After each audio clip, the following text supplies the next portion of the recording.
All right, ladies and gentlemen, as you know, I am from Select. Oh, sorry, my screen has a life of its own. Ladies and gentlemen, I'm just going to go back there. As you know, I am from Select Training, so please follow us on social media. If you like to scan the QR code that is on your screen at the moment, please do so. If not, you can join us. You can follow us on Instagram, Twitter, YouTube. Everywhere you look, we are there. You can't miss us, so please do follow us. Just a couple of things today. If you are comfortable and you would like to turn on your videos, please do so. It would be nice to see your faces. If you're not comfortable, that's completely fine as well. Can I please request that you please put your mobile phones on silent? This is just to prevent any interference. You might just want to, keep it a little bit away from your computers or laptops or desktops, whatever mode of IT that you're using to join us today. Just a couple of things today. When you're listening, can I please request that you mute yourselves? This is just to prevent, to block out any background noise that you could have. And it also ensures that everyone else, we can hear each other. You can find your audio settings on your menu bar. You can move your menu bar to where it suits you. So I've got mine at the top of my screen. You can do that as well. So you can find your mute button, your video buttons on the top of your screen, or you can move it wherever you're comfortable with, ladies and gentlemen.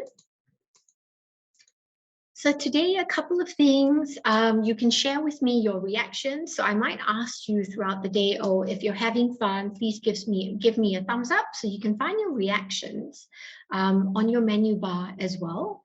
If your mic's not working and you would like to connect with us, you can also use the chat option. So please don't worry if your mic's not working, you can use your chat option as well. Ladies and gentlemen, you have the option of changing your viewing. So you can either put us into gallery view or you can put us into full view, whatever you're comfortable with today. Just a couple of house rules before we get started. Our material is copyrighted, so no recording, no photos, and no sharing of the material, please. However, we would love for you to post on social media that you are attending our WeSelect Live, so please do that. However, ladies and gentlemen, please do not share any of our materials. Thank you so very much. All right, so today we're going to talk about how to give feedback during mid-year appraisals. So ladies and gentlemen, let's get started. I know a lot of times we think of mid-year appraisals or we think of appraisals and we dread it. We don't look forward to it. We don't enjoy it.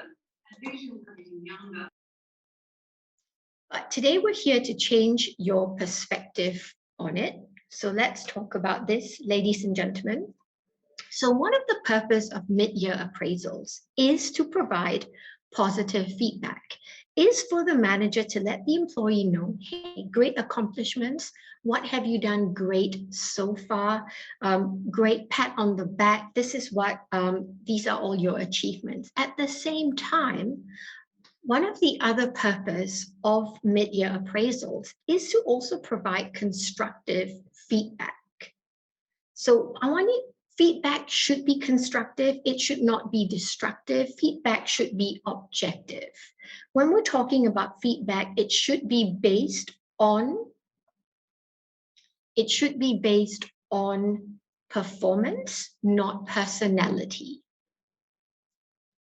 The other thing about mid-year appraisals, when we talk about mid-year appraisals, the other thing we should be discussing is it's also a chance for you to talk about what is hindering the employee from progressing further. Also talk about the possible roadblocks that they are facing. At the same time, ladies and gentlemen, during the mid-year appraisal, it gives you the opportunity also to talk about goals, the organizational goals or departmental goals. Because along the way, a lot of times, some goals may change. So this is the opportunity for you to talk about it and to let the employee know if any of this has changed. Adjust your goals along the way. The other purpose of mid-year appraisals is to actually discuss your employee satisfaction. How has the year been going for them? What has been happening?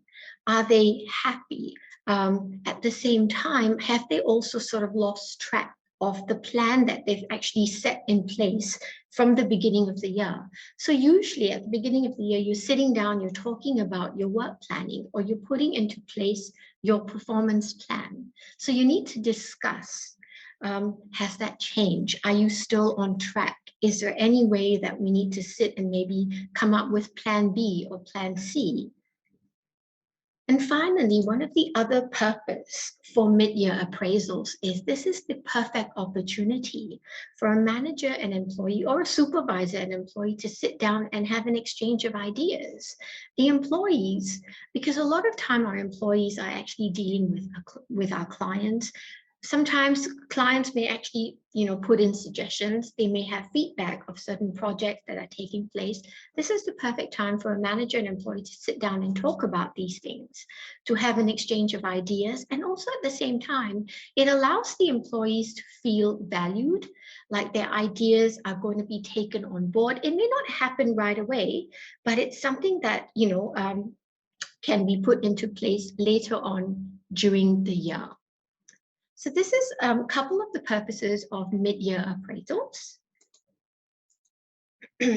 So ladies and gentlemen, I'd like to share with you a couple of statistics. Think about the last time you were given feedback. Think about the time when you were given feedback that wasn't so pleasant, or when you actually felt like feedback was given and you were so happy. Think about the time when that happened. So I just want to share some statistics with you. 43% of leaders actually find it difficult to give corrective feedback. They actually find it very stressful. They don't look forward to it. They find that, for them, it's more anxiety. 65% of employees want more feedback. People thrive on feedback. That's how they can grow. 96% of employees actually say receiving regular feedback is a good thing. 83% of employees appreciate receiving feedback regardless if it's positive or negative. Now, here's the astonishing thing, ladies and gentlemen. Employees who receive negative feedback were more likely to be engaged than people that receive no feedback at all. I know you must be thinking, what? People want, they're happy to get negative feedback, but it actually makes sense. Let's put this into perspective. Employees that are not receiving feedback or don't receive any feedback actually feel neglected. They don't feel appreciated, or they feel like, well, does anyone actually care about the work that I'm putting into the organization? Whether feedback's negative or positive, people want feedback. That's how they grow. That's how we become better at what we do. So I just wanted to share these statistics with you. I know it's quite an eye-opener, isn't it? A lot of times we think of feedback, or we think of mid-year appraisals, and we go, oh, dread, it's coming, really? Let's talk about, so I just want to discuss a couple of things when it comes to effective feedback. One of the goals of feedback is to contribute to an improvement in future performance. Ladies and gentlemen, even if it does not lead to a desired level of performance, even if it doesn't lead to what the manager is expecting, that meeting in itself provides sort of a platform for you to discuss expectations. It results motivation. How can the employee become better? Now, I want to talk about some of the characteristics of effective feedback. Ladies and gentlemen, feedback should be given in private. I know there are times that when we're talking about good feedback, praise, or accomplishment or achievements, we want to share it with the entire team or say the entire department. I would still recommend we begin by giving that feedback in private, share it with the employee first, and let them know if you're comfortable, I would like to share this with the entire team.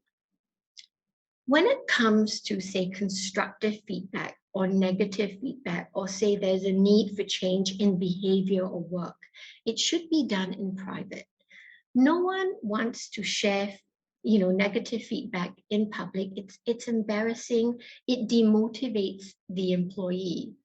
And I always talk about this. It is cheaper to hire a brand new employee than it is to motivate a demotivated employee. The other characteristic of giving effective feedback is it should be balanced. When we talk about a feedback session, I like to say that we should start with constructive feedback. Even if we're giving constructive criticism, we should balance it out. Ladies and gentlemen, I like to talk about, first thing, I'm sure all of us, if you haven't, let me talk about this, the sandwich method. Has any one of you heard about giving feedback but using the sandwich method? If you haven't, I'll just refresh your memories. So a lot of times, if you remember many, many years ago, a lot of our managers or bosses like to use the sandwich method. So they start with the good, then they sandwich sort of the bad in the middle, and then they end with the good. Please avoid using this method. What it has proven is when we actually use the sandwich method, employees actually forget about everything in between. They only remember the good because we start with the good, we end with the good. So please avoid the sandwich method. However, I would recommend you start the feedback session on a positive note. So you start by welcoming the employee. You start by talking about some of the good the employee has done. To be honest, what my boss does with us, and I appreciate it because it sort of sets the tone for the session. She usually starts the session by asking us, how do you think you've done? How do you think your year has gone? And for me, that is such a great thing because it allows me as the employee to share with her exactly how the year has gone for me, what I feel has maybe not, it's not really worked in my favor. What are some of the things I want to work on? That could be for me, that's a positive way to start a feedback session. It allows the employee to start talking. A lot of times, you may have experienced this. If you walk into a feedback session and your manager starts talking first, it actually sort of intimidates the employee sometimes. And when the manager has finished speaking and the employee has the opportunity to speak, they actually clam up or become too shy, or if they've heard something constructive, they sort of become a little bit defensive. So we want to start with a very balanced approach. I recommend starting by allowing the employee to tell you how their year has gone. The other characteristic of effective feedback, ladies and gentlemen, is ensuring that it's relevant, it's job related.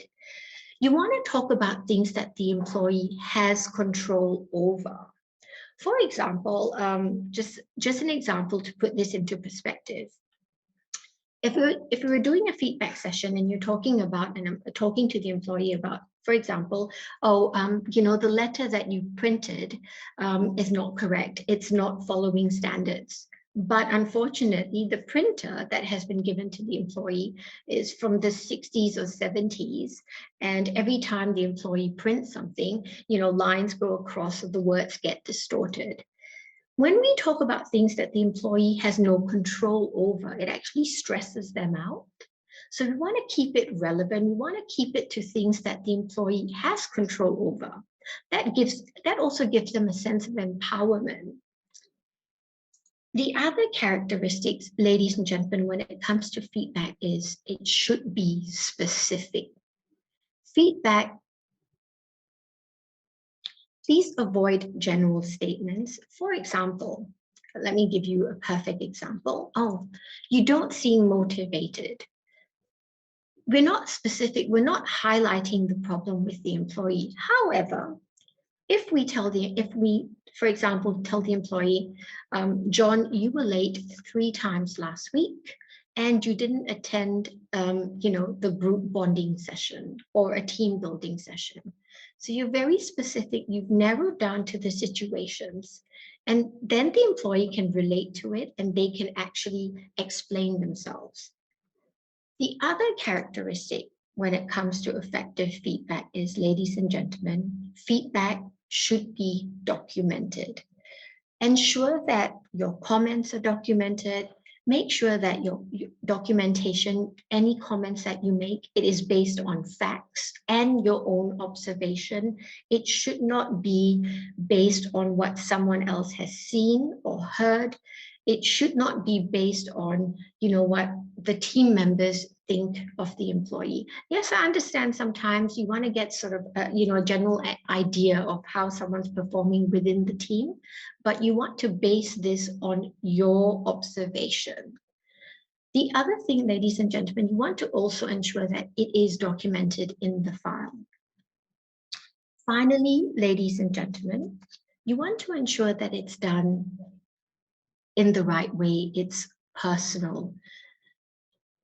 Perfect example, any compliments, any criticism that is directed to the team, it's meaningless for the employee. You want to ensure that it is directed directly to the employee. So for example, you want to ensure that you want to base your compliments, whether it's constructive criticism, it's based on their actions, and you don't want to make a personal judgment.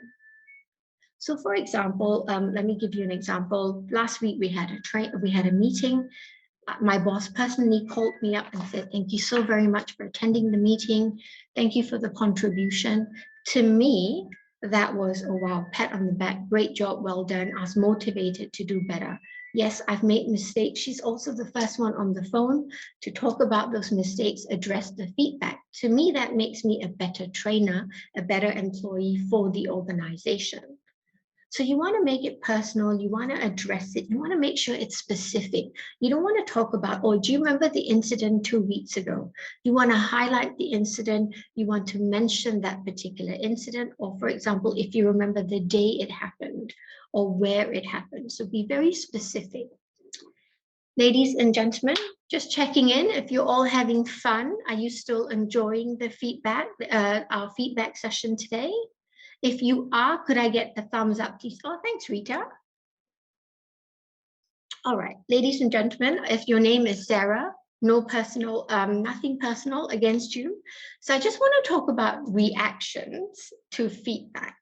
And we sort of came up with an acronym called SARA. So if you are Sarah, sorry, nothing against you, Sarah, but here we go. So I want to talk about possible reactions to feedback. A lot of times, when it comes to feedback, people generally have a few reactions, and it usually starts with shock.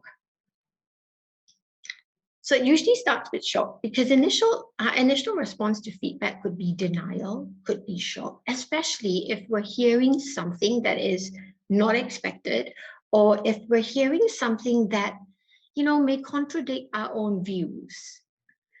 So when people experience shock, a lot of times they'll go, well, okay, hang on a minute, that's not right.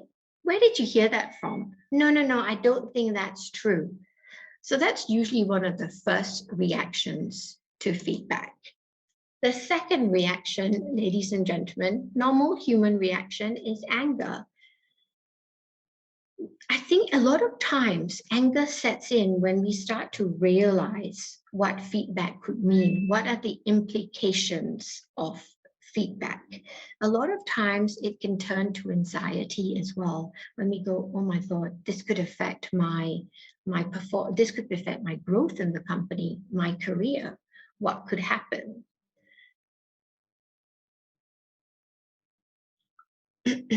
Or another time, another times, one of our other reaction when we're angry is, hang on a minute, who said this? Where did you hear this from? But this is normal reaction when it comes to feedback. Finally, then it go, after a shock, anger, rejection sets in, ladies and gentlemen, a lot of times, if feedback indicates a need for change, we tend to experience a period of resistance. Human beings, right? We don't like change. We don't enjoy change. We fight change. Even if something's not been working for us, we prefer to go through the trouble of sticking to what we know rather than changing. So a lot of times change can be difficult or change is uncomfortable. So ladies and gentlemen, when a lot of people are experiencing resistance or when they're going through the rejection stage, they may actually, so a lot of times people go, well, hang on a minute, this is it, this is me, take it or leave it. I'm not changing, this is what you're going to get. So this is the other reaction.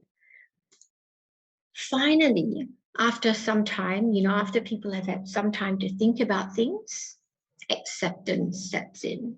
Usually, it takes a bit of time after the employee has processed feedback. They then come to the point of, okay, acceptance, which, to be honest, ladies and gentlemen, it actually leaves you at a higher place. When an employee or an individual finally accepts feedback, you then actually hear them say, okay, hang on a minute, how can I improve? What can I do to become better? How can you help me become better? Now, your final reaction to feedback, ladies and gentlemen, is honest effort. Now, ladies and gentlemen, change does not happen overnight. For a lot of people, it takes time. So they know that they have to accept, they have to do something different, the behavior has to change, but old habits die hard, don't they? We all know that. Old habits die hard. So sometimes it may take a little bit more time. It may take a little bit more encouragement. They might sometimes even revert back to old behavior, but encourage the effort. Encourage them, support them, let them know, look, I understand it takes a bit of time. I'm here to support you. But you also want to give them, hey, pat on the back. I know you're trying. Keep trying. So these are some of the possible reactions to feedback, ladies and gentlemen. Are there any questions so far? Anything you would like me to highlight? Anything you're not sure? Can I continue? Are you all still with me? All still there? Okay, good. All right, ladies and gentlemen, I just would like to talk about the 8 common appraisal errors that sometimes happens. So let's talk about the 8 common appraisal errors, ladies and gentlemen. One of the first error is, ladies and gentlemen, is inadequately defining standards of performance. Ladies and gentlemen, I talk about this all the time. When it comes to standards of performance, when it comes to what is expected from the employee, this should be discussed in advance. This should be discussed with the employee. A meeting should happen at the beginning of the year. The employee should know what's expected of them. If they have any questions, it should be answered. This is the time, if the employee does not understand what is expected of them, if the employee does not understand the goals, the objectives, then they're not able to deliver it. Now, the other common error that happens, ladies and gentlemen, is the overemphasis on recent performance. So let me put this in perspective and let me give you a little story. A lot of times managers, let's say now, if I'm monitoring the employee, we forget to document it, or we think, oh, hang on a minute, the mid-year appraisal is like 5 months away, or the annual appraisal is, it's at the end of the year, I have a lot of time, I can do it later. But we tend to forget. We tend to forget about what happens. Okay, ladies and gentlemen, I forgot what I had for dinner yesterday. So can you imagine if you actually think about what happened 2 months ago or what the employee did? So a lot of times we tend to forget what's happened in the past. We tend to focus on the recent performance. But here's the thing, ladies and gentlemen. I'm sure you've heard of this, the Christmas phenomenon. Children, oh, well, adults alike, when Christmas is coming, we tend to behave, we tend to be on our best behavior. Not only is Father Christmas watching, but, the husbands in the family, we're dropping hints on the presents we want, we're on our best behavior. Same thing happens at work, ladies and gentlemen. Employees, when they realize that their annual appraisals are coming, the annual appraisals are happening, they tend to be on their best behavior. They tend to make those changes so that the annual review, will suit or will give them the rating that is expected. A lot of times, ladies and gentlemen, we tend to forget about everything else. But then, ladies, if we do that, ladies and gentlemen, the annual review is not accurate because it should be based on the entire year. So please do remember that you want to document, you want to make sure that you're monitoring your employee throughout the year, you're documenting it, you're having conversations throughout the year. I talked about this last week, and I'll just emphasize again, performance management should be an ongoing conversation between an employee and a manager or supervisor. It should be going on throughout the year. It should not be a conversation that you have, say, during the mid-year review, and then you forget about it and it happens again at the end of the year. It should be happening throughout the year. It should be happening on a weekly basis or 2-weekly basis. Depends on the job that you're doing. Also depends on the project that you're on. It does not have to happen face-to-face, but I do encourage at least do it virtually. When you're having conversations all the time, not only are there no surprises when it actually comes to your mid-year appraisals or annual review, but also, ladies and gentlemen, it opens that channel of communication between a manager and an employee, and it actually fosters more cohesive relationship between the manager and the employee. The other common appraisal error is gut feelings. A lot of times we tend to rely on our gut feeling, or, my gut feeling, I don't think you can do that project. I just have that inkling at the bottom of my stomach. I just know you can't do it. No, ladies and gentlemen, appraisals should be based on evidence. It should be based on what you have seen, what you have heard, what you've actually heard the employee say or do. It should not be based on gut feelings. It should be based on data, on evidence. The other common error that happens is the employee's miscomprehension of performance expectation. So what we mean here, ladies and gentlemen, is, for example, if you actually, at the beginning of the year, if you're sitting down with your employee and you're explaining what's expected of them, they're talking to you what they expect from you, then there will sort of be no misunderstanding, no surprises. If this is not happening, ladies and gentlemen, for example, if as a manager, I understand sometimes we're very busy, we may not have the time, but we need to make the time, ladies and gentlemen, because if your employee does not understand what is expected of them, does not understand, if their goals are not aligned to the department, to the organization, and with the manager's goals, how are they expected to perform? So they're going to feel lost. So ladies and gentlemen, remember, you want to make time, you want to sit down with them, you want to explain, okay, these are my expectations of you. What do you expect from me? Do you have any questions? How are you going to measure your goals and objectives? So these are things you want to talk about at the beginning of the year so that, again, ladies and gentlemen, when it comes to the mid-year appraisal, they know exactly how they're meant to perform. Then they can actually measure on reaching those goals. Ladies and gentlemen, another common error that occurs is insufficient or unclear performance documentation. A lot of times I understand managers are busy, manager does not have time, or supervisors, they forget to document things. Ladies and gentlemen, I always remind employees that you need to be very well-rounded. Every time you talk about your achievements, you highlight the good you've done, you also need to talk about the areas you want to work on. You also want to talk about the areas of development. Same thing when it comes to documentation, ladies and gentlemen. I know sometimes as managers, we think, oh, okay, do I really need to document this? Well, I'm sure I can talk to my employee and they can make changes. But ladies and gentlemen, here what appraisals should be well-rounded as well. We need to talk about the good. We also need to talk about the areas of development and improvement. How can they become better? So when at the end of the year, when they're looking at their performance management, they go, oh, wow, I've grown so much over the year.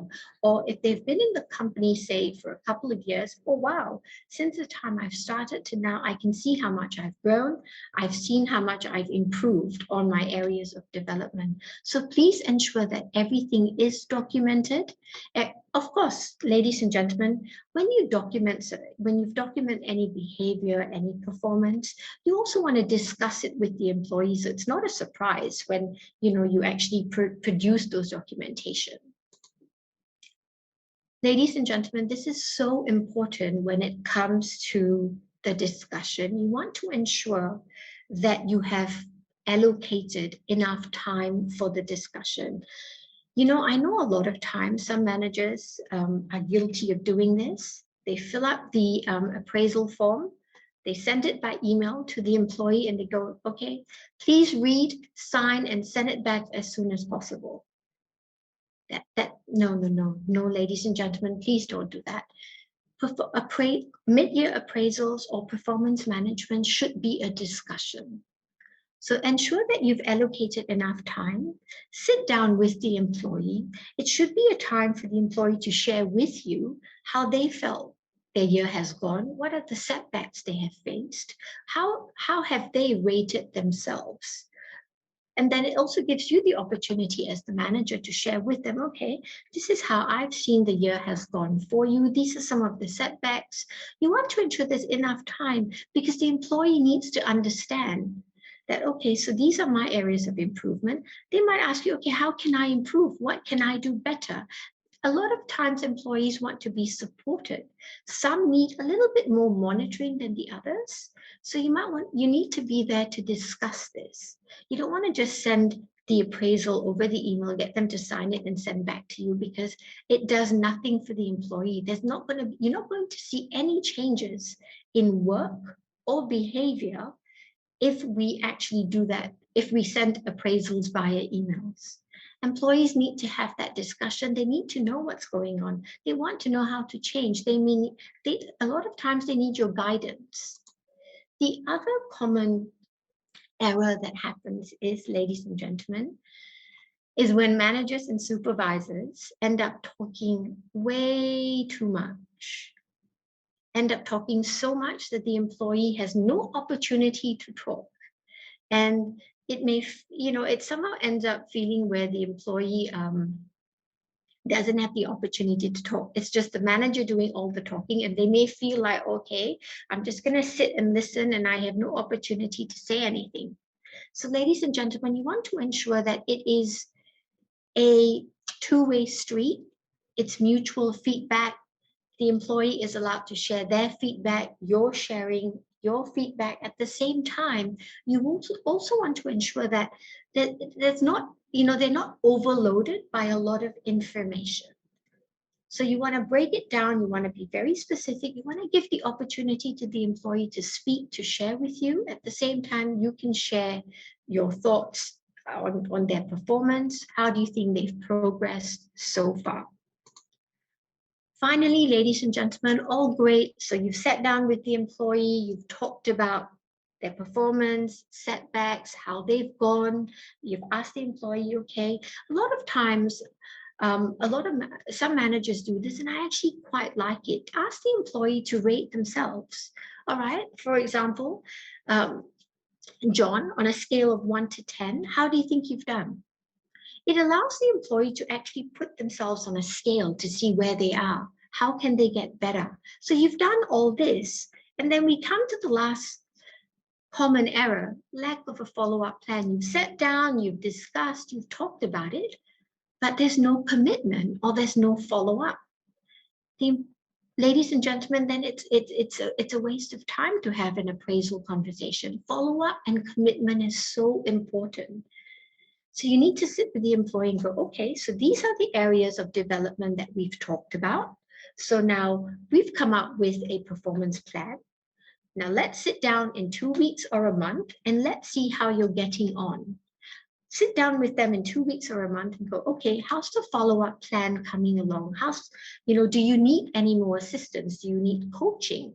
Maybe you need a little bit more training to help you move along. So the follow-up plan is very important, ladies and gentlemen. It's all great to sit and discuss, but we need the commitment, we need the follow-up. It's not just up to the manager, ladies and gentlemen, it's also up to the employee to come up with a follow-up plan, to be committed to what you've promised to be committed on. Any questions so far, ladies and gentlemen? Are you all still enjoying the session? All right, ladies and gentlemen, I just want to talk about this structure, or how can we start the appraisal discussion. I mentioned this at the beginning. Look, I'm a trainer. I do this a lot of times. I've been doing a lot of performance management training in the past couple of months. When it comes to my own appraisal, sometimes I get a little bit overwhelmed, or I get a bit nervous, you get anxious. One thing that is, that I love is when managers, and when I do training, I always remind managers and supervisors, ladies and gentlemen, you want to start your discussion with a greeting. Good afternoon, welcome, thank you for coming. It just puts the other person at ease. I always remind managers and bosses, think about when someone comes to your house or a guest comes to your house. You welcome them, you ask them to sit down. Would you like a cup of tea, coffee, some water? You put them at ease. It's the same thing when it comes to feedback sessions and appraisal discussion. You want to put the employee at ease. You want to let them feel like, okay, I can breathe a sigh of relief. This is not, it's not as bad as I think it is. Friendly but brief, ladies and gentlemen. Now, this is just an example. I like to start the conversation, or I usually encourage managers or supervisors to start the conversation by saying, thank you for coming. I've been looking forward to talking to you about your performance. However, before I start, why don't you let me know how you think your year has gone? Let's talk about, where you are. How do you feel your projects have been going? Are you on track? Allow the employee the opportunity to start the discussion.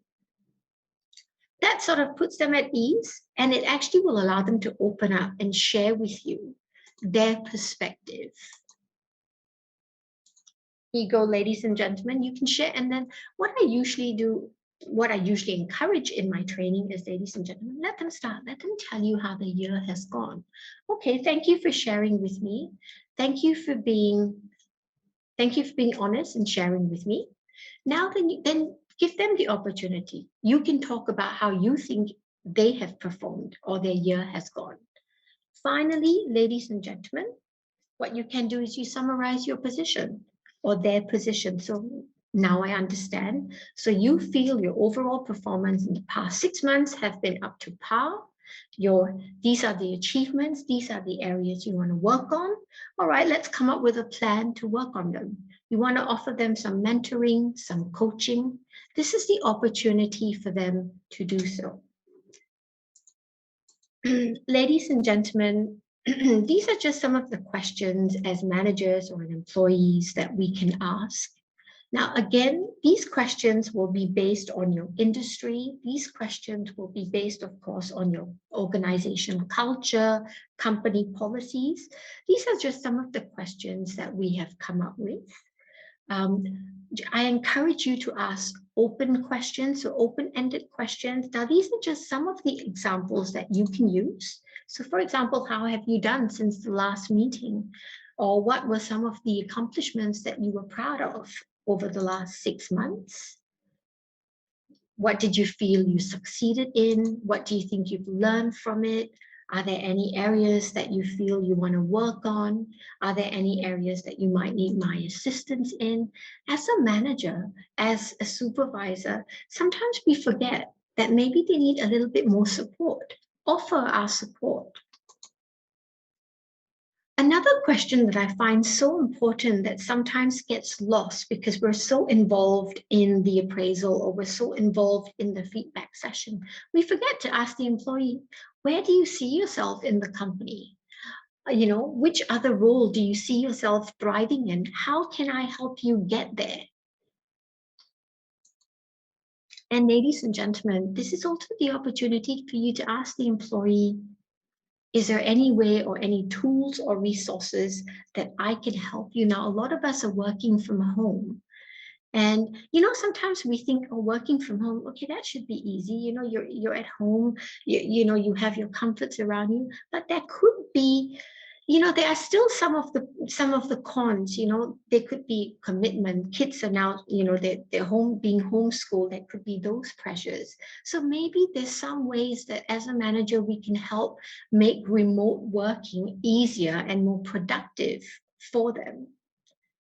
So these are just some of the questions we can ask. Of course, ladies and gentlemen, you can tailor make it to base this on your organization, on the industry that you're in. This is just, like a support, or this is just something you can use in the future. Are there any questions so far, ladies and gentlemen? Anything that you want me to answer? Anything that you're not sure of, ladies and gentlemen? If there isn't, ladies and gentlemen, could I please get just 2 minutes of your time? Could I launch a poll? Would you mind just sharing with us your thoughts on today's training? I'm just going to launch the poll, ladies and gentlemen.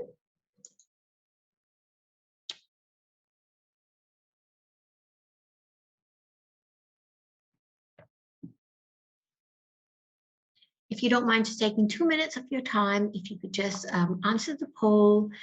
Thank you so very much. Oh, thank you, Rita. Thank you so much for taking the time. Thank you so much for joining us today. Thank you so much for participating, and I hope you enjoyed the session. I hope you've learned something new. Have a great week ahead, ladies and gentlemen, and please join us again next week. So next Tuesday, we have another free WeSelect Live.